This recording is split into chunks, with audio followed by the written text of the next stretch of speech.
नमस्कार, आप देख रहे हैं आर्यवर्त टाइम्स। मैं हूं निहारिका सिंह। बिहार की राजनीति में एक बार फिर ट्विस्ट आया है। डिप्टी सीएम के पद को निशांत ने मारी लात। जी हां, जिस पद के लिए बड़े बड़े नेता वर्षों तक इंतजार करते हैं, उसे ठुकराकर निशांत कुमार ने सबको चौंका दिया है। आइए इस पूरे घटनाक्रम को विस्तार से इस रिपोर्ट में समझते हैं। बिहार में एनडीए की नई सरकार बन चुकी है। सम्राट चौधरी मुख्यमंत्री बने। जेडीयू से विजय चौधरी और विजेंद्र यादव को डिप्टी सीएम बनाया गया है। लेकिन सरकार बनने से पहले एक और नाम चर्चा में था और वो था निशांत कुमार। कयास लगाए जा रहे थे कि उन्हें डिप्टी सीएम बनाया जा सकता है, लेकिन उन्होंने साफ तौर पर इस पद को लेने से इनकार कर दिया। अब सबसे बड़ा सवाल यही है, आखिर निशांत कुमार ने ऐसा क्यों किया?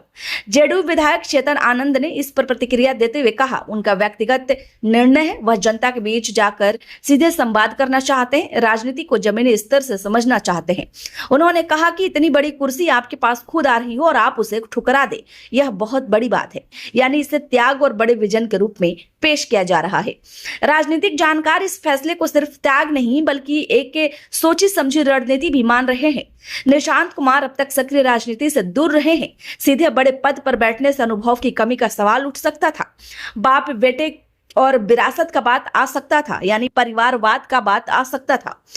जनता के बीच जाकर खुद की पहचान बनाना ज्यादा मजबूत कदम हो सकता है कि निशांत कुमार पहले जमीनी स्तर से काम शुरू करके जनता को समझ करके और फिर मुख्य धारा में आना चाहते हो, जिसका मतलब भी साफ है, लंबी राजनीति की तैयारी, धीरे धीरे एंट्री।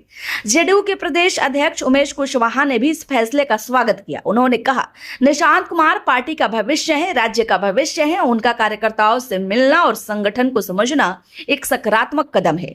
यानी पार्टी पूरी तरह फैसले के साथ खड़ी नजर आ रही है। अब यह सवाल एक बड़ा सवाल है, क्या यह निशांत कुमार का सॉफ्ट लॉन्च है? पहले बिहार यात्रा, फिर कार्यकर्ताओं से संवाद, संगठन को समझना और फिर भविष्य में बड़ा रोल।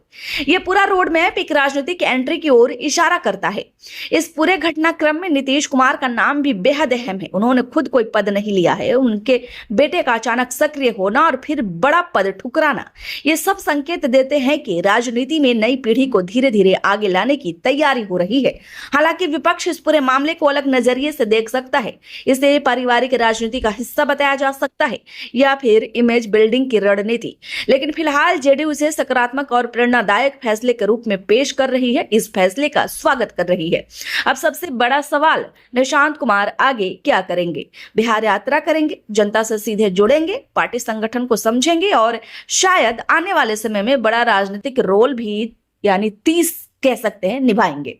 जेडीयू के अंदर भी सभी की नजरें उन्हीं पर टिकी है और जनता की तो टिकी हुई है कि अचानक एक व्यक्ति लाइमलाइट, राजनीति और यूं कहे तो फोकस ऑन रोल से दूर रहता है और फिर से उसकी एंट्री राजनीति में होती है, वही तब जब पिता राष्ट्रीय राजनीति में भूमिका निभाने जा रहे हैं। उससे कुछ दिन पहले बेटे की एंट्री होती है। तो ये सब कुछ और ही संकेत दे रहे हैं, खास करके स्पष्ट रूप से तो नहीं कह सकते, लेकिन संभावित रूप से कह सकते हैं, हो सकता है ये 30 की तैयारी हो। तो कुल मिलाकर डिप्टी सीएम का बड़ा पद ठुकराना एक असामान्य फैसला है और चौंकाने वाला भी है। आखिर इतने बड़े पद को, विरासत में मिलने वाले पद को निशांत कुमार ने क्यों ठुकरा दिया? इसे त्याग, रणनीति और भविष्य की तैयारी तीनों नजरिए से देखा जा रहा है। निशांत कुमार अब राजनीति में धीरे धीरे अपनी जगह बनाने की ओर बढ़ रहे हैं। सबसे बड़ा सवाल अब यही है, क्या निशांत कुमार का यह फैसला सही है? क्या जमीनी राजनीति से शुरुआत करना बेहतर कदम है? अपनी राय हमें जरूर कमेंट में बताएं। और आप क्या चाहते थे? कौन मुख्यमंत्री हो सकता था आपके अनुसार? और आपके मुख्यमंत्री जो है सम्राट चौधरी, वो किस लायक हैं? क्या वो भविष्य में बिहार को नई दिशा दे पाएंगे?